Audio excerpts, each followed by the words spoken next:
Yeah. So I'm taking my late evening walk here. The evening is nice and cool out here. Very nice evening to walk. Get your last steps in for the day. Get out the street, little one. So as I walk, I was just thinking about people. Human being, period. I never understand some people way of thinking, you know, some people mentality. There are people that you can tell them what's good for them from here to yonder, and they just seems to don't get it, you know. Then you have some people that are very receptive and easy to take advice. They take advice very easily. I really don't understand that mind frame, that mindset, how it is that some people are so hard to take telling. You know, you can see them about to fall off a bridge and you will be telling them, you know, man, if you give 2 more steps, you will be off that bridge. You will fall the hell off that bridge. You will fall the hell off that bridge and break your neck. And they will say, no, I'm good. You know what I'm saying? They will say, no, they're good. And only when they fall off the bridge and break their neck, then that's when they come back and say, you know, if I didn't know, I wouldn't do this. Come here, you. I know, that's crazy. Yeah, so this is a park where people walk, and these cars them come in here racing like if they are on the highway or the freeway or something, you know. So this lady was telling me be careful with the dog, you know, because these cars are crazy out here. Anyway, only when they drop and break their freaking neck, that is when they come remorseful and say, if I didn't know, you know, I didn't know, you know, I didn't know that that was gonna happen. I didn't know that this was gonna happen. But people been telling you for the longest time that is what was going to happen, you know. But they just don't take telling. Man, life ain't a joke, you know. Life is not a joke. Don't take your life a joke. You know, do not take your life a joke. People take their life a joke like they think that they are untouchable. Nothing can happen to them until it do. Until it do, you know. So always everybody doing out there. I am just chilling, trying to take it easy. Nothing else more can do. Trying to figure this thing out, you know. Trying to figure this thing out. Trying to figure retirement out. You know, when it's too soon. When it is too soon to take retirement. That's a thought that I've been having seriously recently. When it's too soon to take retirement. Some people say take retirement at 62. I'll be 62 next year. And I really cannot imagine myself retired. Absolutely not. I cannot imagine myself retiring at 62. But what I do know is that approaching retirement years, is a very important time in our life. You know, decisions that you have to make, you want to need to make if you continue working. You might have to decide to change field, you know, whatever field you're in. You might want to decide that you have to change field. If you planning to continue working way up into your 60s, changing field might be necessary. So those are the things that I've been thinking about lately. Even your lifestyle, living, you know, renting, you're heading to retirement without any type of big retirement pension waiting for you somewhere. Do you want to continue paying this high-ass rent? Those are the things that I have been thinking about lately.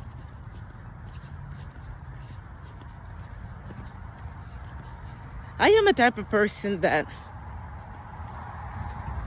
I guess that's why I don't have much friends. Because I like to think outside the box. I like to think outside the box. Many of us was raised to think that living supposed to be in sticks and bricks in a house. You're supposed to live in a house, and the house must have X amount of bedrooms and a garage and porch and back porch and front porch. And but I have learned a lot over the years about alternative living. I've seen a lot of people decide to take that route, alternative living.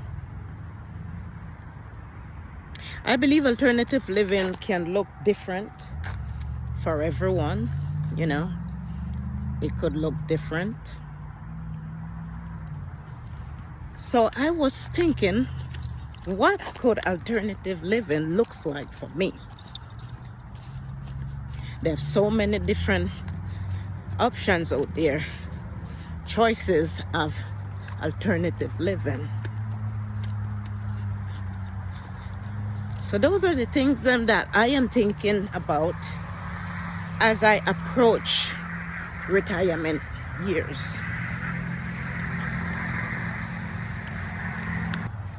Yes.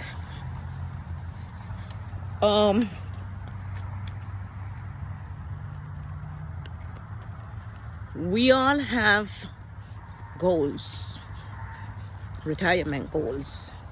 You know, we all have retirement goals. If you are a solo person, whether you're a solo male, female, you know, without any type of big substantial savings or IRA, but you have some goals that you would like to accomplish before beginning those retirement years. Oh, let me sit on this stool. You might have to figure out a way that you're going to accomplish those goals. And one of the ways might be having to downsize your lifestyle, downsize your life of living, by choosing whether to couple up with others. You know, they call it, I think they call it co-living, something like that. Whether you want to do co-living or tiny home or RV living or whatever type of alternative living, you gotta have to probably figure out how that could fit in your lifestyle in order for you to accomplish those retirement goals that you might have. You know, we all have retirement goals. Some people retirement goals might be to relocate somewhere. Some people might say, I want to retire and travel. I want to travel in retirement, you know. But if you are a solo person, female or male for that matter, without, like I said before, a big time IRA, a big time bank account, you gotta have to figure out how you gonna get this done. You see what I'm saying? How you going to raise that income that going to afford you to either travel or buy something. You might want to buy a forever home, a retirement home, or whatever. You're gonna have to figure out how you going to make that happen. So you might have to say, you know, you might have to say, I got to change my lifestyle. I need more of my money to remain in my pocket when the month time comes. Instead of paying someone else's mortgage or making some organization rich who might own the premises that you live in, you're going to have to figure out how to choose an alternative form of living.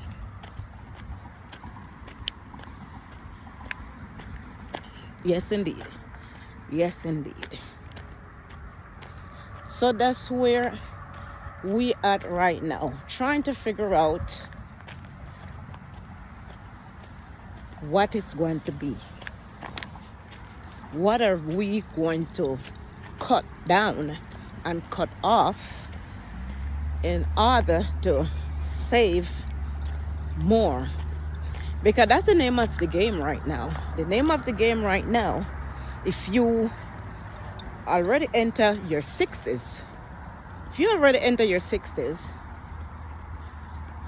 and like I said, you don't have this big IRA or this big retirement funds waiting for you, you're gonna have to get really smart and try to keep more in than what you're putting out. Because one thing I never understand, and I will never understand, how it is your rent is going to be calculated from your gross annual income. Still don't understand that. Let's say your gross annual income, ballpark figure, let's just say you make $20,000 a year, right? Out of that $20,000 that you make a year, you are paying maybe $5,000 of that gone in taxes. Not even to mention Social Security, okay? Yearly, you might have paid out $5,000 in just taxes. And when I say taxes, I mean like state tax, city tax, the tax that go to fund the school, the tax that go to the SNAP office, the tax that is funding wars. That's what I mean. A next chunk of that. So when you take that $5,000 from the $20,000 you make a year, so you'll have what, $15,000. So part of that $15,000 now going to pay into your Social Security. Okay, so that pull out also out of your $20,000. what you left with. Let's say you roughly left with when they're all said and done, let's say you left with $10,000 a year. That's your net, right? That's your net income. That $10,000, that's what you're bringing home. Because all those taxes, you're not bringing that home, okay? You're not bringing all those taxes them home. So, to me, in a perfect world, what a perfect world will be to me is that your rent should be calculated out of that $10,000 that you bring in home. That is what I have here in my hand. That's what I bring in home. So you calculate the 30% of that to set as my monthly rent. My monthly rent, right? But when you group everything together, you are grouping my taxes, my social security, my whatever else I'm paying out there, and then you are calculating my rent out of that. Please make it make sense, because to me it don't make a bit of sense. You are calculating my rent. You are calculating my rent out of my yearly gross income. And when you sit with your rental office or whoever's renting you, okay, especially if you're renting like from a division, a organization, a complex. Because one thing I like with private renters telling you, listen, that apartment is $1,500. That's it. They don't want to know how much you make a year. They don't asking you for double two. They're just telling you $1,500 a month. Take it or leave it. You take it if you can afford the $1,500,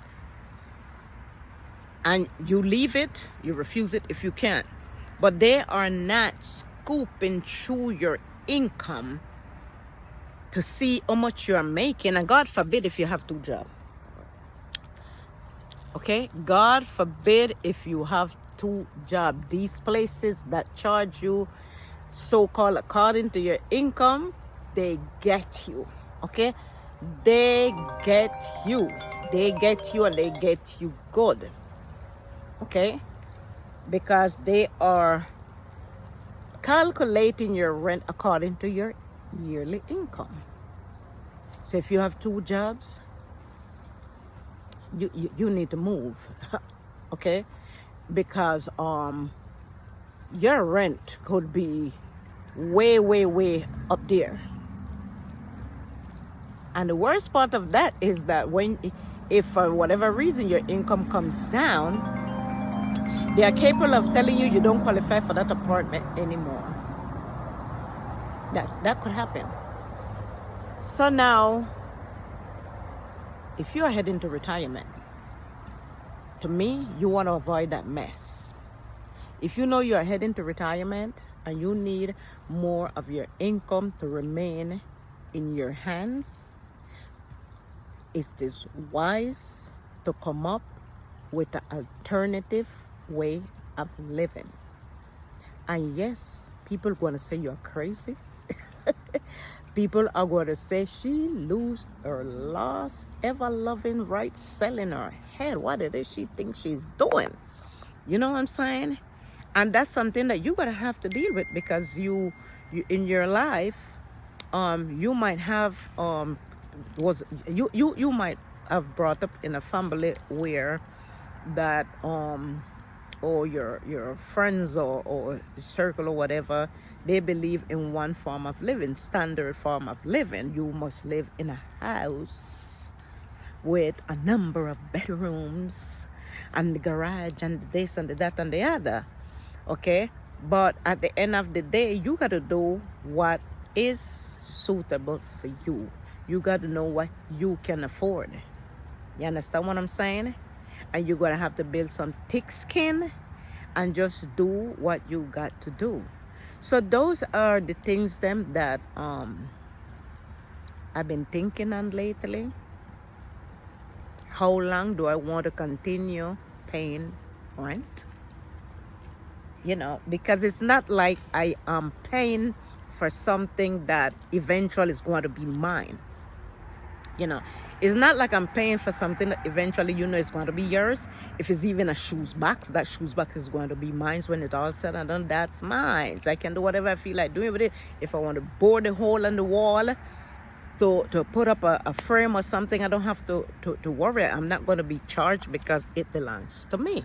Because those are all the downside of renting people property. They come with a list of all these can't do that you ask yourself, but I thought when I rent in this place, I have a certain rights for it. You can't do this, you can't do that, don't put up this, don't put up that. Come a point in life when you just get tired of that crap. Okay? You just get tired of that crap. So if you are in this position that I am in at 61, trying to figure retirement out, trying to figure what retirement is going to look like, trying to figure ways to establish an alternative living situation, comment below. If you like this type of videos, please let me know. Subscribe to the channel, hit the notification bell so that whenever I upload a new video, you will be notified. Thank you for watching this little rant or this little whatever it was, but it's just things on my mind that I just wanted to share with you today. I love you for watching. Be good to others and much more. Be good to yourself. God bless you.